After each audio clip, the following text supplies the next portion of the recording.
su haber. Por ejemplo, las personas que lo han visto desde el punto de vista, en este caso, contable, pudieron haber aprendido la definición que los bienes son el conjunto de derechos y obligaciones que tiene una persona. En este caso, para el mundo jurídico, tenemos que es el conjunto de bienes, créditos y derechos de una persona. En primer término, todo lo que tiene, o sea, todo su activo, pero también parte de este patrimonio es todo su pasivo, o sea, sus deudas y sus obligaciones en este sentido. Por ejemplo, parte de todo su activo son sus bienes inmuebles, bienes muebles, casas, carros, edificios, terrenos, todo lo que pueda ser tangible o intangible, derechos de autor, derechos conexos, participación, que sea accionista de alguna entidad. Y en cuanto a su pasivo, las deudas u obligaciones pueden entrar lo que son los préstamos, las hipotecas, cualquier tipo de deuda, prendas, garantía mobiliaria, que se encuentre embargada la cuenta, cuentas de bancos o que esté afecto ese patrimonio por algún tipo de gravamen. Bien, tenemos doctrinas que regulan el patrimonio. Desde el punto de vista jurídico, las doctrinas para nosotros son como quien dice las escuelas que lo estudian o las teorías que sustentan su existencia. ¿Cómo fue que se llegó a conformar? Dentro de en este caso, las teorías, tenemos la teoría clásica o del patrimonio de personalidad. ¿Por qué se le denomina a esta teoría o por qué los teóricos determinaron esta teoría? Porque esta establece que el patrimonio es la emanación de la personalidad y la potestad jurídica que está investida una persona como tal. O sea, cuanto patrimonio tenga una persona, eso va a dar a conocer cuál va a ser su investidura legal o jurídica. Sin embargo, la teoría moderna o del patrimonio de afectación estima y tiene otra tesis.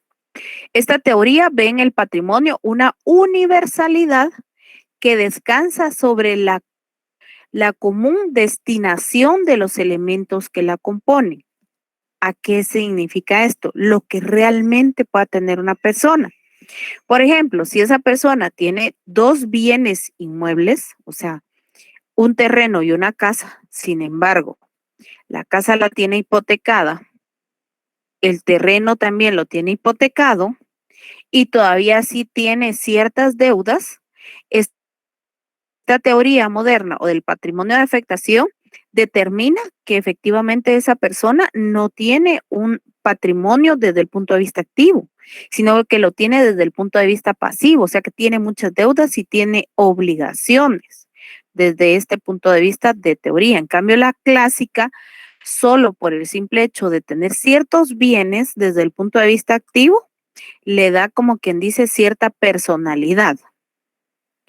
Entonces, ¿cuál es la que nosotros aplicamos acá en el derecho guatemalteco según la lectura que ustedes hicieron del Código Civil? Clásica, licenciada. ¿Por qué la clásica? A ver, ¿por qué la clásica?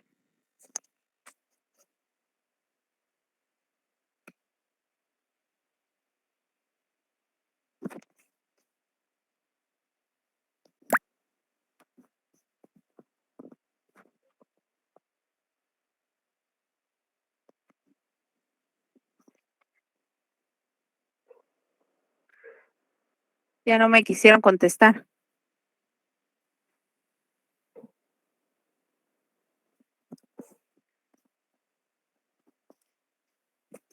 Perdón, ¿me escuchan? Estoy verificando en el código, licenciada. Ah, gracias, Karen.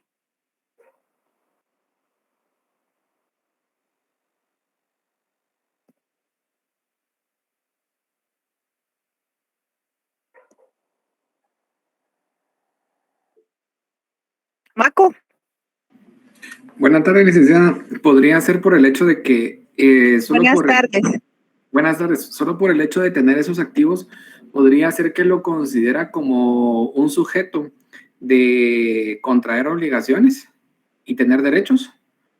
O sea, el derecho de adquirirlo y la obligación de, en dado caso, de, por ejemplo, como usted decía, una deuda, tengo el derecho de adquirirla y la obligación de pagarla.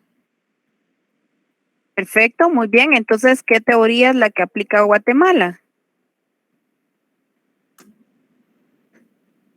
Yo creería que es una combinación de ambas, por el hecho de Así es. que No es... Sí, sí, siga, tiene uso de la palabra. Ok, gracias. Creería que es una combinación de ambas porque nosotros no podemos medir hasta dónde una persona tiene el derecho de tener una deuda.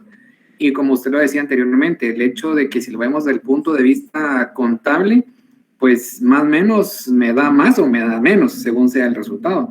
Pero en este caso nadie puede prohibirme a mí contraer una deuda o decir hasta dónde yo podría ser sujeto de un crédito y por lo tanto de una obligación. O sea, eso queda muy a criterio personal y sobre todo a la calificación que le pueda dar, en este caso, la entidad o la persona de quien yo me estoy convirtiendo en acreedor.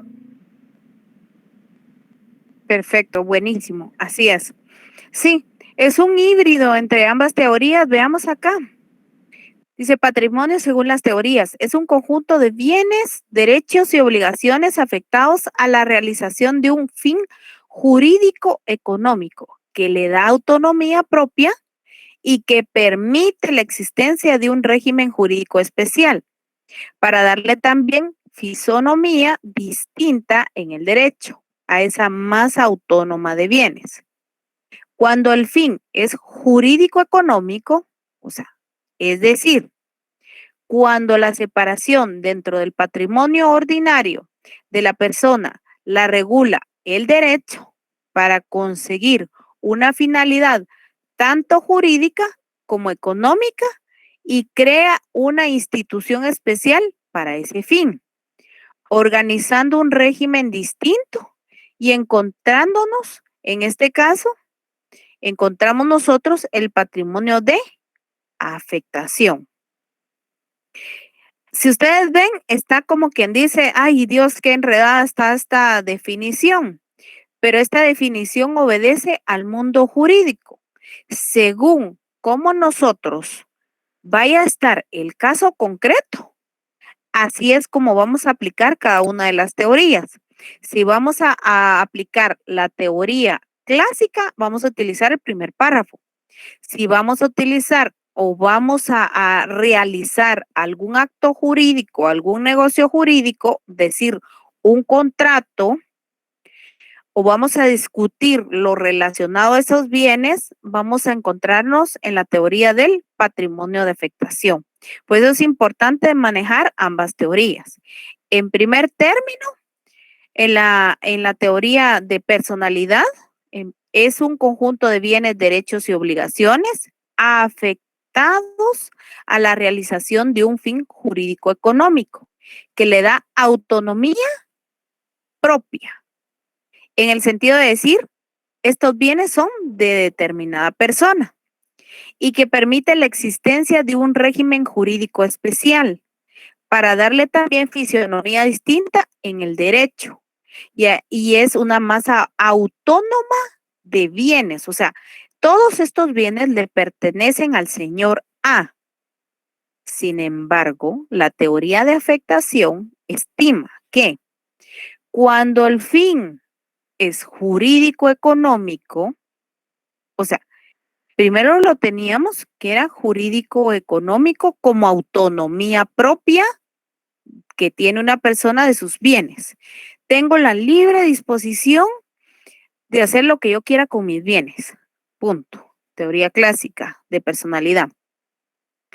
Pero cuando el fin es jurídico económico, es decir, cuando se separa dentro del patrimonio ordinario de la persona, en este caso, para conseguir una finalidad tanto jurídica como económica, o sea, determinar legalmente qué tengo y qué no tengo, si no resuelvo el problema de los derechos reales de garantía, quiere decir que no tengo en este momento bienes, pero si resuelvo, cancelo, pago los derechos reales de garantía, automáticamente regreso a que los bienes son míos. Quiere decir en este sentido que en la clásica yo puedo defender mis bienes ante cualquier otra persona, mientras que en la de afectación tengo que, como quien dice, aterrizar y decir, ok, de nombre los bienes son míos, pero si no pago las deudas o mi cliente no paga sus deudas, se afecta mi patrimonio. A eso es a lo que va estas teorías para que sea un poquito más legible el comprenderlas. Vamos con los elementos del patrimonio. Tenemos en este sentido los elementos de los derechos reales y tenemos en este caso también los derechos personales. Tenemos elementos de derechos reales y tenemos elementos de los derechos personales. Derechos reales es el poder jurídico que se ejerce en forma directa e inmediata sobre un bien para su aprovechamiento total o parcial, siendo este poder jurídico oponible a terceros. Tenemos los elementos del derecho real. Primer término, la existencia de un poder jurídico, o sea, que tenemos nosotros como quien dice la libre disposición de ese bien. La forma de ejercicio de este poder en relación directa o inmediata entre el particular y la cosa. La naturaleza económica del poder jurídico que permite el aprovechamiento total o parcial, de la misma. Y de la oponibilidad respecto a terceros para que el derecho se caracterice como absoluto, valedero, erga omnes. Aquí ustedes ven que se encuentran desglosada la definición de derechos reales.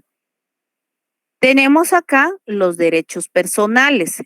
En este caso, en el derecho personal, la escuela clásica no encuentra ninguna de las características señaladas y define el derecho de crédito o personal como la relación jurídica que otorga al acreedor la facultad de exigir del deudor una prestación o una abstención del carácter patrimonial o moral.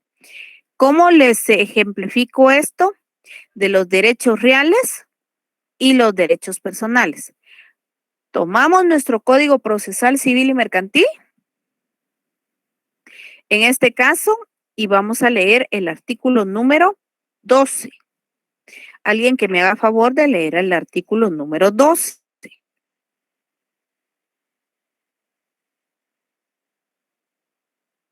El artículo 2, dijo, licenciada. 12.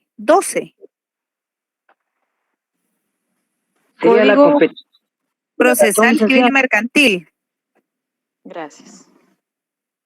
Sí, licenciada. Ujú. ¿Quién le va a dar lectura, perdón? Si gusta, El artículo. Vale, vamos primero con Maida.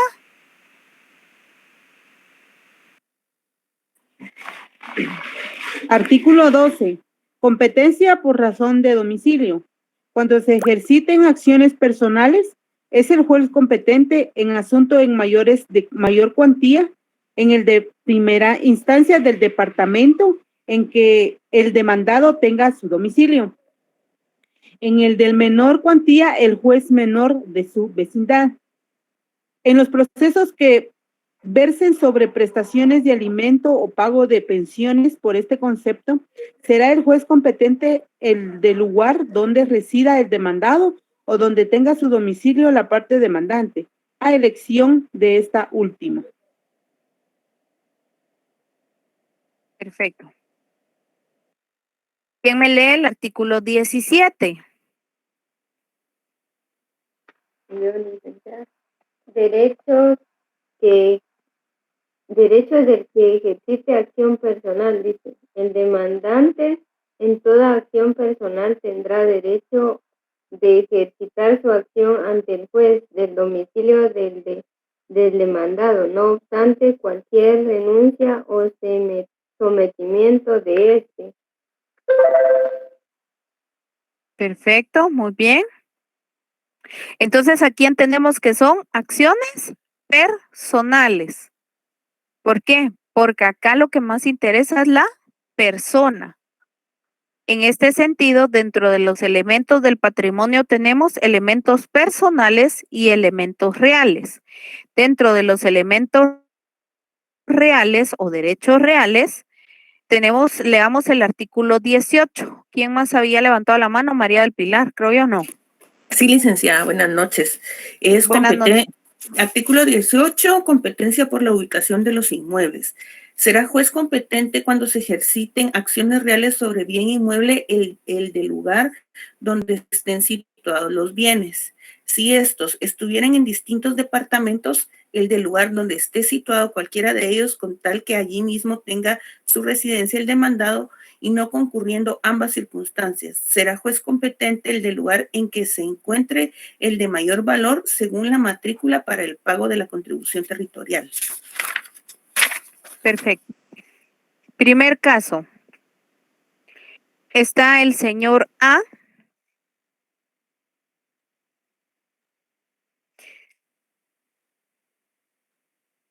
Derecho Civil 1 no les va a ser tan difícil los casos que yo coloco. Y siempre con base del artículo 12, 17 y 18 del Código Procesal Civil y Mercantil, analizando los derechos reales o los derechos, en este caso, personales, viendo cuál de las dos acciones es el caso concreto. El señor A hizo un préstamo al banco,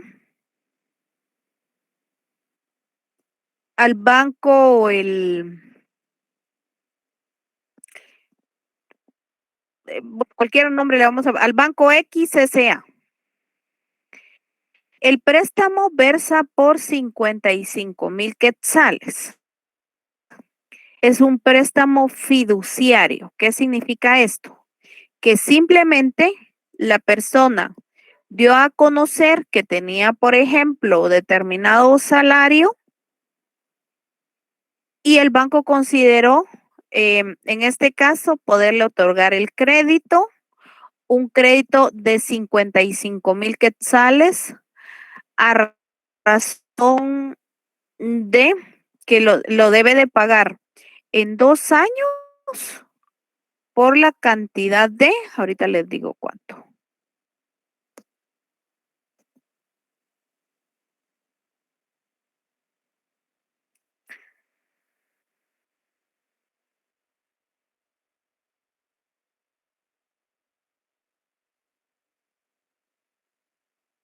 $2,292 quetzales cada mes. Pero resulta que el señor A se atrasó 2 cuotas y dentro del contrato decía que con la falta de pago de 2 cuotas se tendrá por agotada, en este caso, el cobro y se irá a la vía legal correspondiente. Pregunto del análisis que ustedes puedan determinar en este sentido. Tomamos en cuenta la competencia por razón, en este caso de acción personal, o lo tomamos en cuenta por razón de acción real. La competencia en este sentido se relaciona al grado.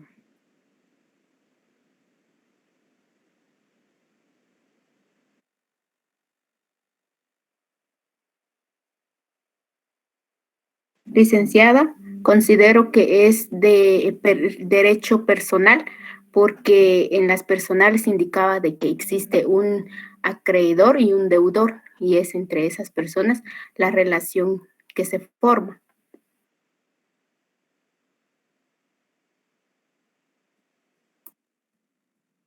Vale. Agarrando la tesis que Sonia nos explica, Si en vez de tomar el banco en cuenta el salario del señor A, toma en cuenta que este señor tiene un inmueble ubicado en el municipio de Pastores del departamento de Zacatepeques.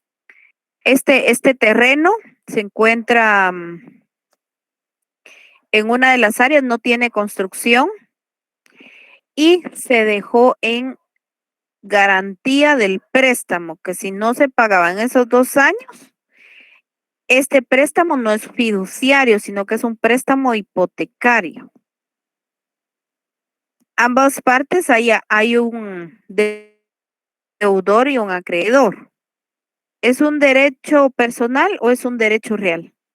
Acción personal, acción real.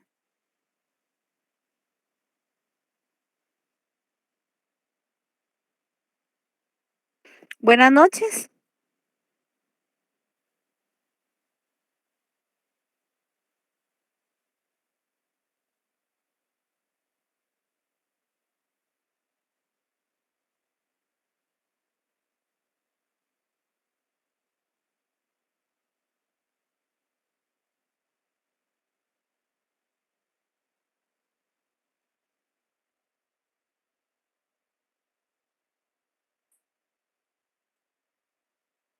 Muy bien.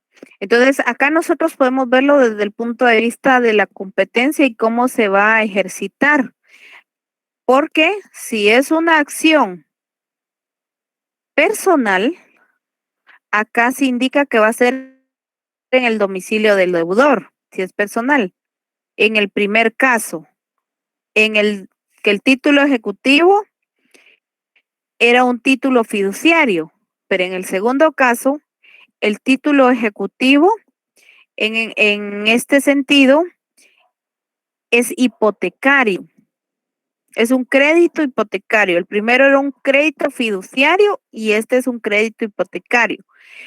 Sigue las reglas de que si el inmueble se encuentra en el municipio de Pastores, ¿qué juzgado lo debe de conocer?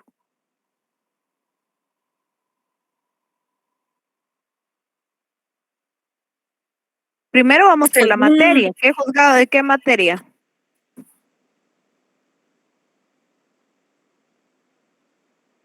Materia civil. Civil, licenciada. Perfecto, muy bien. Ahora vámonos al grado.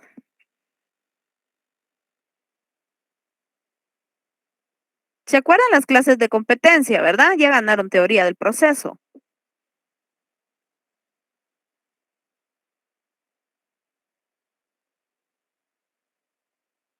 ¿Qué tipos de competencia hay?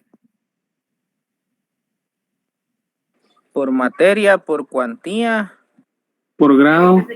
Grado, territorialidad y turno. Ajá. Muy bien. ¿Y qué más? Por especialidad también, ¿verdad? Porque puede ser materia, por ejemplo, penal, pero tiene ciertas especialidades. Como femicidio. Tiene también parte de adolescentes en conflicto con la ley penal. Tiene materia tributaria y aduanera. Tiene medio ambiente. Y tiene narcoactividad. Tiene también de trata de personas. Entonces también eso tenemos que tomar en cuenta la especialidad. Bien, perfecto. Estamos re bien ubicados. Ahora bien, vamos a la competencia por razón del primero del grado. ¿Quién lo ve? ¿Un juzgado de paz civil o un juzgado de instancia civil? Son 55,000 quetzales.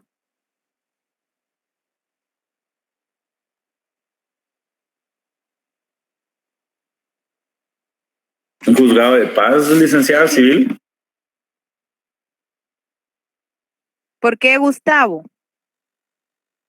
Porque es una deuda ante otra. Ay, se me fue la palabra. Se me olvidó. Licenciada, según lo establecido en el artículo 12, competencia por razón de domicilio, no sé si será por ahí que nos podemos ubicar. Cuando dice cuando se ejerciten acciones personales, es juez competente en asunto de mayor cuantía, el de primera instancia, y mandar que tenga su domicilio. Va, y ahora esto es mayor cuantía o menor cuantía. Es mayor porque Por 50,000. 55,000. Mayor cuantía. Cuantía, licenciada. ¿Perdón?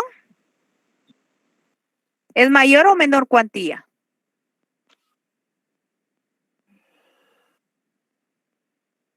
Mayor.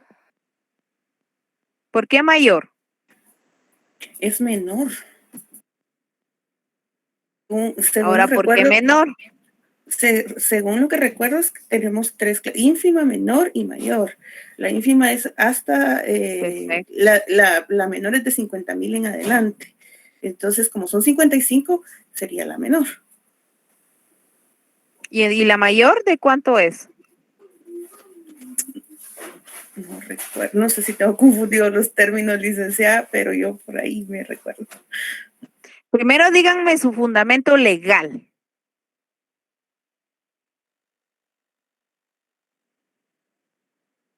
Dicta en mi Somos juristas.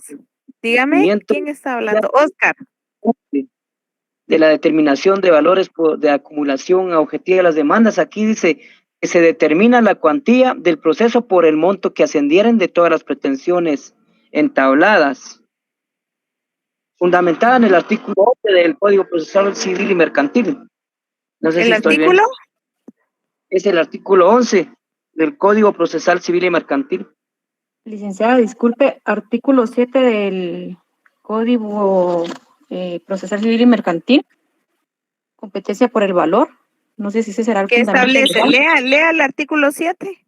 Artículo 7, competencia por el valor. Por razón de la cuantía, son competentes los jueces menores cuando el valor que se litiga no exceda de 2,000 quetzales. Sin embargo, son competentes los jueces de primera instancia para conocerle los negocios de menor cuantía, cuando estos son incidentales del proceso principal. La Corte Suprema de Justicia tendrá la facultad de señalar mediante acuerdo un límite menor a la cuantía de los asuntos que se deban seguir ante los juzgados de paz, cuando lo crea conveniente atendida a las circunstancias especiales del municipio de que se trate y las disponibilidades de personal técnico. Determinación del valor, artículo 8. Ahí estamos bien, Karen, permítame. Ahora, ¿por qué María del Pilar aseguraba que había una cantidad como de 50,000 quetzales? ¿De dónde lo sacó? Muy bien, Andrea.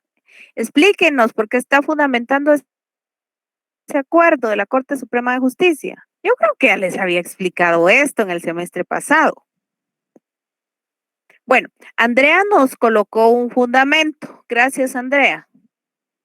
Veamos ese fundamento que nos colocó Andrea, solo que le falta uno más. Estamos bien, pero le falta uno más.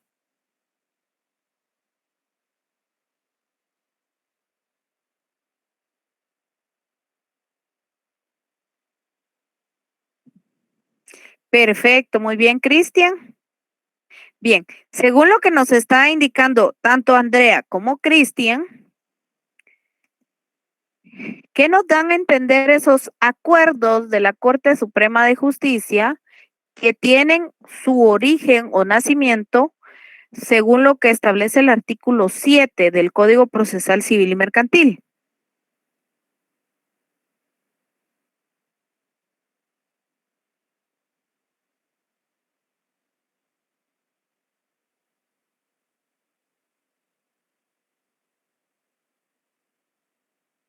Bueno, da pena, pasamos.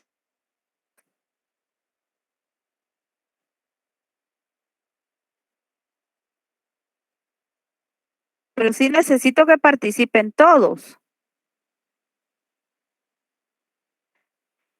Somos 107 en el aula virtual. Licenciada, también en relación a la cuantía, recuerdo que se indica que hay un monto específico para digamos, la capital y los departamentos. Entonces, eso también hay que tomarlo en cuenta porque este terreno está en un departamento, ¿verdad? Entonces, es algo que hay que tomar en cuenta para determinarlo. Claro, hay un departamento, pero yo mencioné otro lugar. Perfecto. El municipio ¿En qué municipio mencioné que está? En Pastores. exacto. Entonces Así hay que es, tomar en así cuenta la ubicación del terreno. Exacto, así es. Por eso tenemos que ver si son acciones reales o son acciones personales, para ver primero la competencia según el tipo de acción y posteriormente tenemos que ver la competencia según el grado y la cuantía. Muchos en procesal civil aquí se quedan. No saben ni dónde salió ni por qué es que hay que plantear la demanda en tal lugar. Todo aquel que fue mi alumno tiene que saber esto. Y si no lo sabe, es que una, o no asistió a mi clase o no puso atención.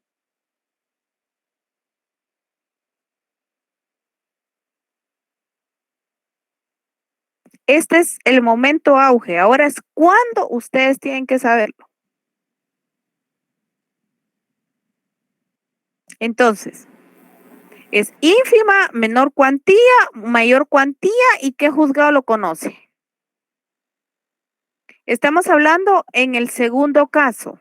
Lick, disculpe, yo pienso que es mayor cuantía, primera instancia civil. Muy bien, Cristian, ¿por qué es mayor cuantía? Porque excede el monto del acuerdo 206, Lick,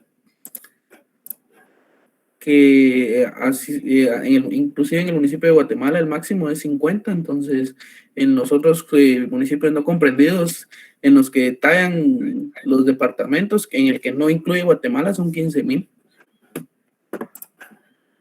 Perfecto, muy bien. Entonces, ¿qué juzgado de instancia lo conoce? Un juzgado de primera instancia, licenciada.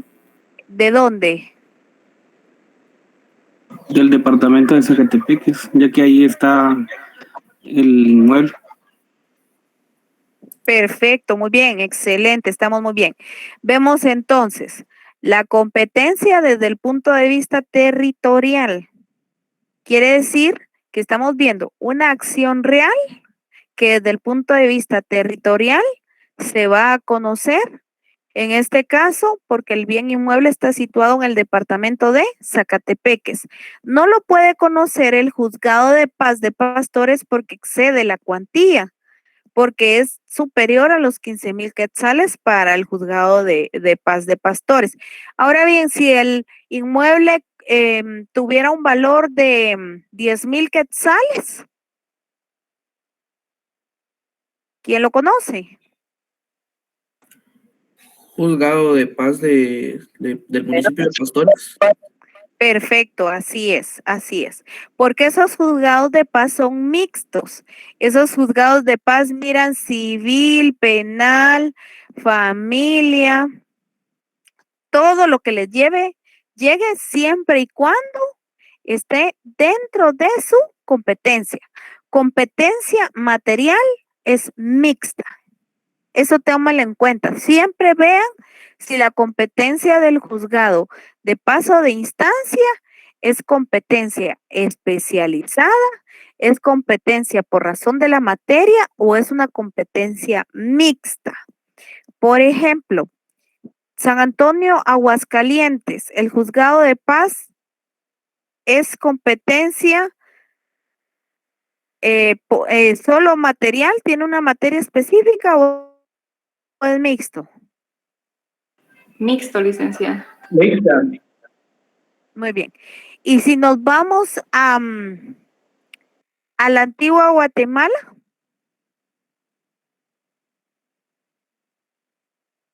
el juzgado de paz es mixto. Pienso que también es mixto. Sí, licenciada. ¿Seguros? ¿No hay alguien que difiera ahí?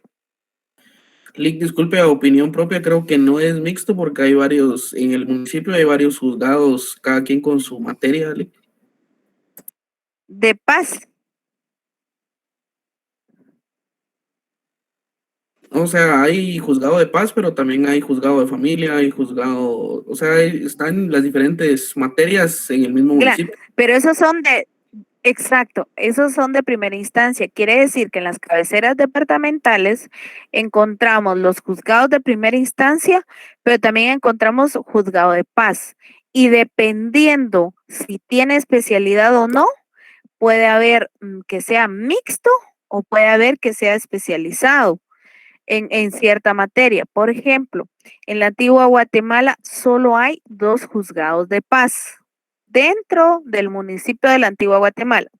El primer juzgado de paz es el juzgado de paz penal de turno, porque este es un juzgado netamente penal, por eso se llama paz penal. Y tiene una especialización que es, en este caso, que es de turno.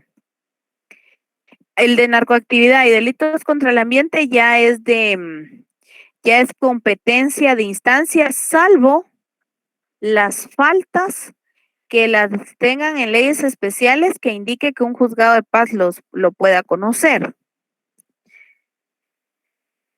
También en la antigua Guatemala tenemos el juzgado de paz civil, trabajo y familia. O sea, ve todo lo que no sea materia penal. Entonces, este es un juzgado mixto a excepción de la materia penal, porque la materia penal ya tiene un juzgado especializado, valga la redundancia, se volvió de turno. Materia penal, pero turno. Entonces, eso es lo que ustedes tienen que ver en el lugar donde ustedes se encuentren, qué tipo de juzgado es el que ustedes encuentran. Normalmente en los municipios tenemos juzgados de paz, pero hay municipios que tienen ya juzgados de primera instancia. Por ejemplo, en la ciudad capital hay 3 municipios que ya tienen juzgados de primera instancia. El municipio de Amatitlán, municipio de Misco y municipio de Villanueva. En Huehuetenango hay un juzgado, pero hay un juzgado de primera instancia en un municipio que no es la cabecera departamental. Bueno, ¿qué significa la palabra especializado y que está en turno? ¿Por qué le digo yo la palabra especializado? Porque es, en este caso está, que es de derecho penal. Primero, la materia es de derecho penal. ¿Por qué se le determina que está especializado? Porque tiene cierta competencia que va a observar. En este caso, sí está facultado para conocer delitos menos graves, mientras que hay otros juzgados de paz que no conocen delitos menos graves y lo tienen que remitir al juzgado de primera instancia. En cambio, unos sí ya pueden conocer delitos menos graves. El Código Penal les establece cierta competencia y los acuerdos también de la Corte Suprema de Justicia les establecen cierta competencia. Hasta ahí me quedo porque si no me salgo de lo que es materia civil y ya entro a otro tipo de materias. Ahora bien, ¿cómo identifica si son mixtos o especializados en los lugares que no conocemos? Bueno, toman ustedes la página del organismo judicial. Miren que antes de que existiera tanto internet y tanta circunstancia, inclusive el organismo judicial tiene una aplicación para que ustedes vean qué tipos de juzgados hay en cada municipio. Y también en la página del organismo judicial ustedes pueden ver qué juzgados existen, hasta los números de teléfono hay. Que les contesten ya son otros 5 puntitos, ¿verdad? Bien, alguien levantó la mano, Jennifer. Licenciada, disculpe, fíjese que no me quedó muy claro lo que usted dijo en la diferencia de las cabeceras departamentales y de los municipios, la diferencia de juzgados que hay en cada lugar. ¿En qué sentido, Karen? Es que usted mencionó algo sobre que en las cabeceras departamentales, creo que no sé qué mencionó usted de diferencia en lo que es mixto o no hay ninguna diferencia. Ajá. Por favor, si podría repetir. Toda cabecera departamental, si ustedes se dan cuenta, tiene varios juzgados. ¿Por qué? Porque es como quien dice el centro del departamento. Entonces, normalmente va a tener juzgados de primera instancia y juzgado o juzgados de paz, dependiendo. Si ustedes van al departamento de Chimaltenango, si alguien es de Chimaltenango, nos puede comentar si hay 1 o 2 juzgados de paz en el municipio de Chimaltenango, no otro municipio, sino que en el municipio de Chimaltenango.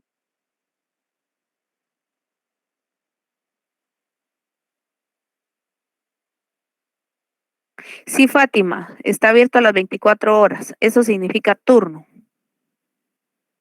Bien, nadie conoce entonces el municipio de Chimaltenango. Les quiero comentar que hay 2 juzgados de paz. Y los 2 conocen tanto civil, familia, trabajo, penal, solo que entre de ellos, pues de algún modo se distribuyen la competencia, pero uno no es ni de paz civil y el otro tampoco no es de paz penal. Ambos tienen la misma competencia, solo que entre ellos se distribuyen demandas, denuncias, exhortos, despachos que puedan existir. En el municipio de la Antigua Guatemala, por ser cabecera departamental, también hay 2 juzgados de paz y también hay varios de primera instancia. Los juzgados de paz que hay en la Antigua Guatemala es que hay de paz penal, pero este tiene, como quien dice, cierta virtud, que es un juzgado de turno, que en el país de Guatemala juzgados de turno únicamente hay en la ciudad capital, en el municipio de Misco, en el municipio de Villanueva, en el municipio de la Antigua Guatemala del departamento de Zacatepeques, en el municipio en este caso de Quetzaltenango, de departamento de Quetzaltenango, y en el municipio de Escuintla del mismo departamento. Son los que hay de turno. En los demás departamentos no hay de turno. Bien, no sé qué otra pregunta me realizaron. Pero bien, pueden ponerse ustedes a explorar la página del organismo judicial y ahí les da una amplia visión cómo se estructura, en este caso, los órganos jurisdiccionales y las competencias por razón de grado que puedan haber. Bien, avanzando con nuestra clase, no sé si ya tienen cierta comprensión de las acciones reales y las personales, porque en el examen les vienen ejemplos. Les vienen casos concretos.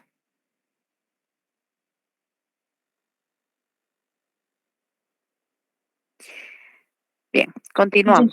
Como personal, me gustaría que diera otro ejemplo, la verdad, para que me quede un poco claro. Otro ejemplo. Bien. Por ejemplo, el señor B posee un vehículo, pero necesita un préstamo. Este vehículo está valorado en 26,000 quetzales. Muy bien. Voy a ponerles ejemplo de los 2. El señor B tiene un vehículo, este está valorado en 26,000 quetzales, pero él quiere realizar un negocio, poner un negocio, y le dijeron que podía dejar el vehículo en prenda. Va a un lugar de préstamos y el vehículo es modelo 2015, pero en el lugar de los préstamos le valoraron el vehículo en 26,000 quetzales. Él dijo que no importaba, que le daba el vehículo en prenda porque él ya quiere emprender su negocio. Y en el contrato se establecía que a falta de 2 pagos, podían acudir a la vía legal correspondiente. Pregunto, ustedes siendo asesores de la empresa de préstamos, ¿a qué juzgado plantearían esa demanda tomando en cuenta que el señor B vive en el municipio de, ahorita les voy a decir el municipio,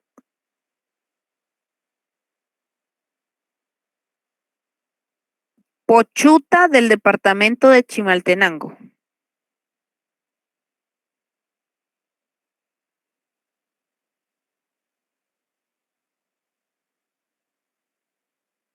Ah, una más. Resulta que en el contrato que firmó este señor B con la empresa de préstamos, aparece en letritas pequeñas, renuncia al fuero de su domicilio. Repito el ejemplo. El señor B tiene un vehículo, modelo 2015. Necesita un préstamo. Va al lugar de préstamos SA se llama. Y le evalúan el vehículo en 26,000 quetzales. Y resulta que en el documento establece que a falta de 2 cuotas, la empresa puede acudir a la vía legal correspondiente. Y resulta que el señor B pues se atrasó las 2 cuotas y no las pudo pagar.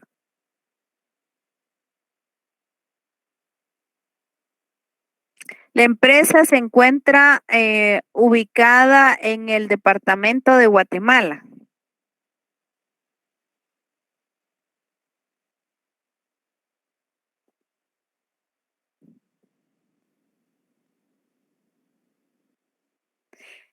Pochuta, Chimaltenango es el señor. El señor B vive en Pochuta, Chimaltenango, Oscar. Gracias, licenciada. Juzgado de primera instancia civil Ligda del departamento de Chimaltenango de mayor cuantía. A ver, explíquenos, Cristian, ¿por qué hizo esa deducción?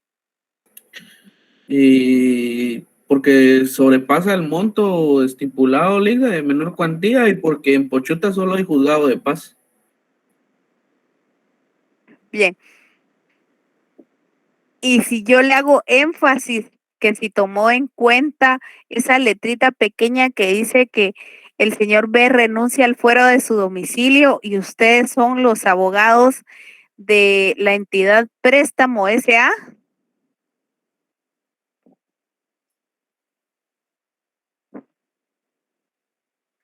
Bien, ¿qué es el domicilio? Regresemos a Civil 1.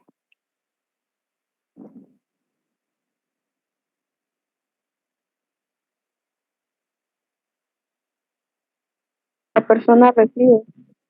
Zona, licenciada. Y si dice renuncia al fuero, o sea, al lugar de su domicilio. ¿Podría ser juzgado en cualquier lado, Lic? Perfecto, Estuardo, perfecto. Ahora Maco nos va a explicar su deducción.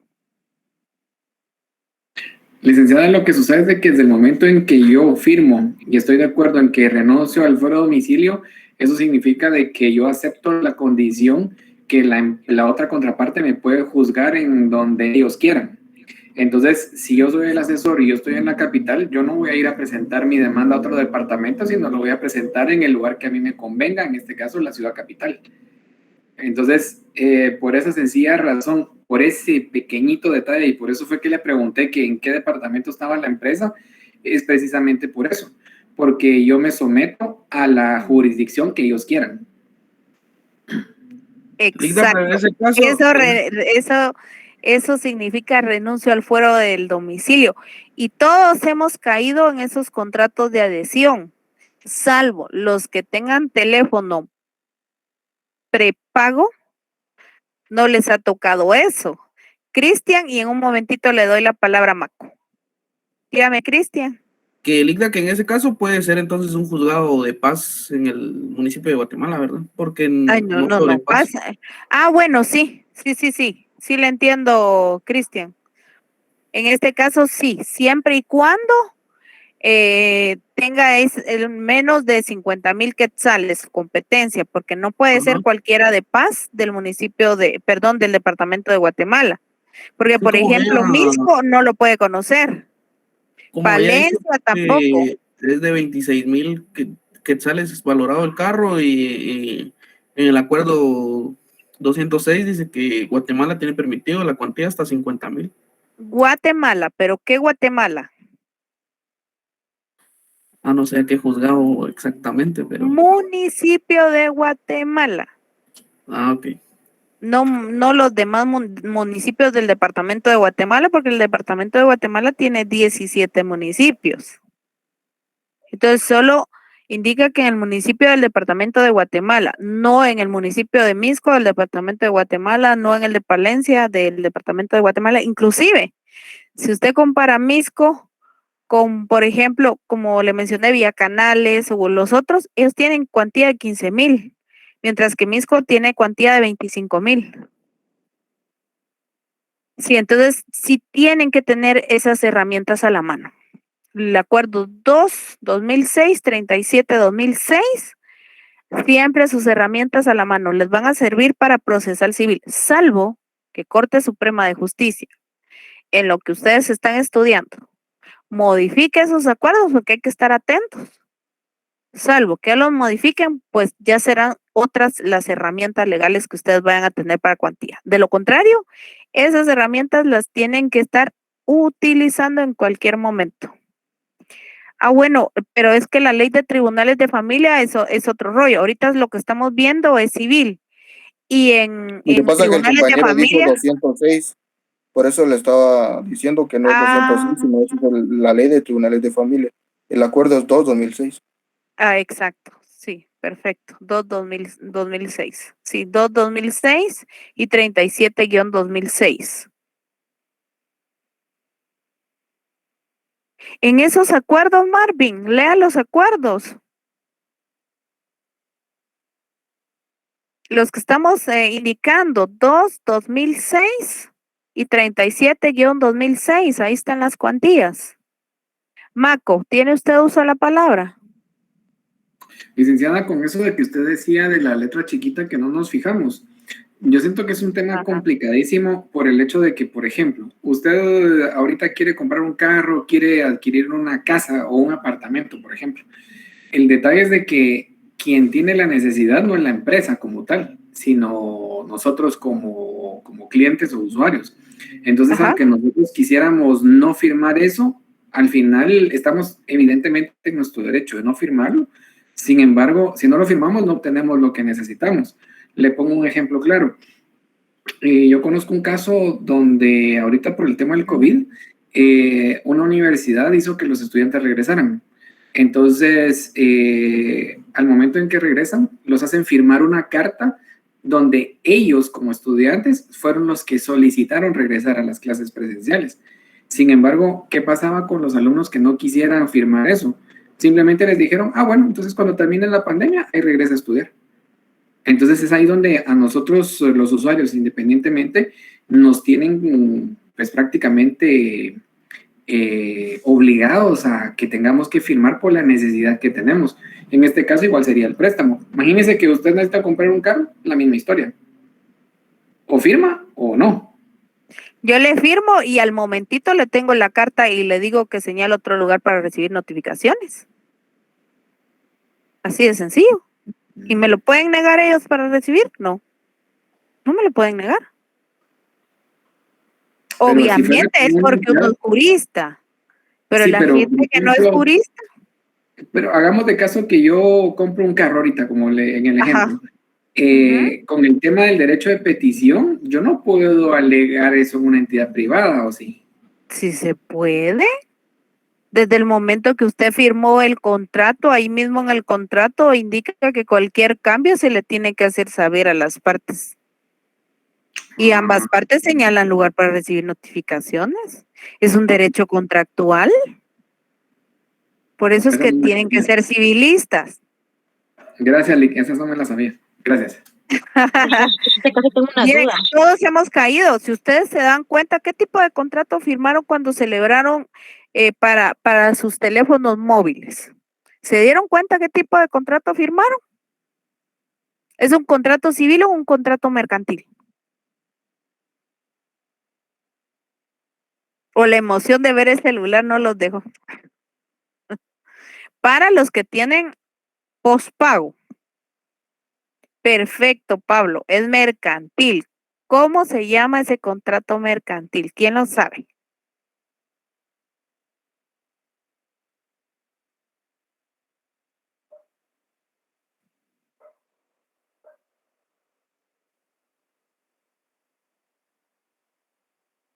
Bien, no saben cómo se llama ese contrato. Y si dejan de pagar, ¿en qué juzgado los pueden demandar? Por ejemplo, les voy a decir, firmé un contrato por la cantidad de 300 quetzales mensuales a plazo de 18 meses. Bueno, Dios no lo quiera, pero les pongo este ejemplo. ¿Ah? Se dejó de pagar 2 cuotas y ya no pude pagar las demás cuotas. ¿Sí? Ustedes son mis asesores legales y me tienen que indicar en dónde o qué tipo de contrato es el que plantearon. En este caso, perdón, es el que se firmó. ¿Tienen alguna noción qué tipo de contrato es el que yo firmé?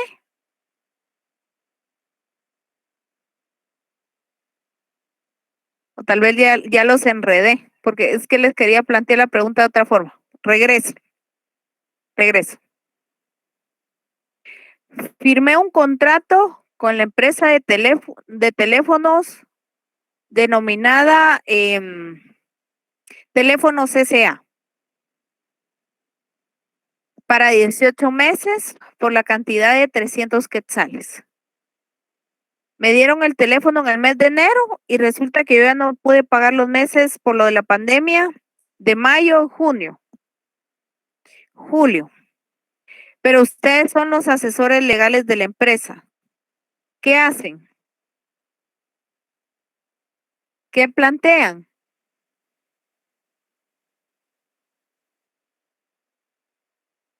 ¿Alguna noción, alguna idea? No piensan ustedes como deudores, sino que tienen que pensar como asesores del acreedor o de la empresa.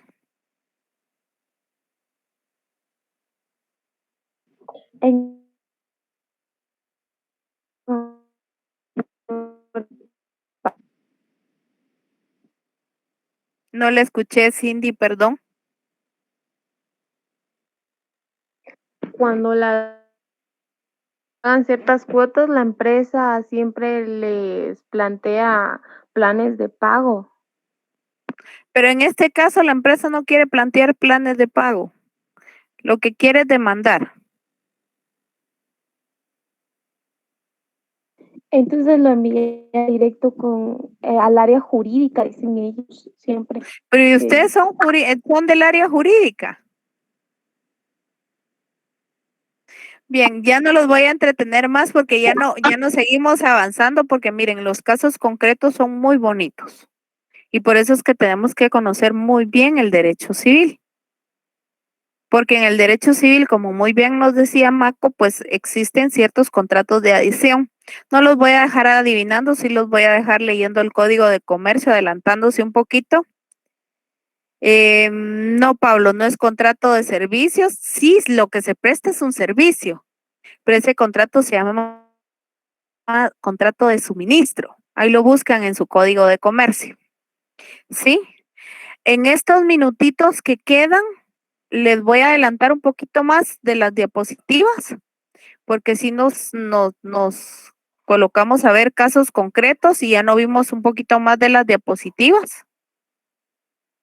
Estábamos en elementos reales y elementos personales y tenemos que si el patrimonio es divisible o indivisible y la característica del patrimonio es que es indivisible. En este caso, porque es una universalidad de derechos y obligaciones que tiene en este caso la persona. O sea, es tanto el activo como el pasivo le pertenecen a la persona. Los derechos y las obligaciones que corresponden a un mismo sujeto y tienen que agruparse, vincularse y referirse a una persona constituyendo un todo, o sea, su universalidad de derechos y obligaciones. ¿Qué es la subrogación real? En este caso, la subrogación real es una sustitución de un bien por otro. En este caso, en el patrimonio de una persona. Sustituyo un bien por otro. Por ejemplo, soy dueña de un inmueble ubicado en Pastores y decido vender ese inmueble que se ubica en Pastores y comprar uno que se ubica en Jocotenango. Entonces, eso viene siendo como quien dice una subrogación real. Cambio un bien por otro, sustituyo en este caso un bien por otro. Entonces, ahí es donde puede haber un activo o un pasivo dentro de mis bienes. Subrogación real también es la adquisición que produce, en este caso, el desprendimiento de un bien, el cual se transmite, pero se recibe en compensación un equivalente económico, o sea, la compraventa de un bien inmueble. De tal manera que no se causa en este merma, o sea, no baja el pasivo, sino que incrementa el activo.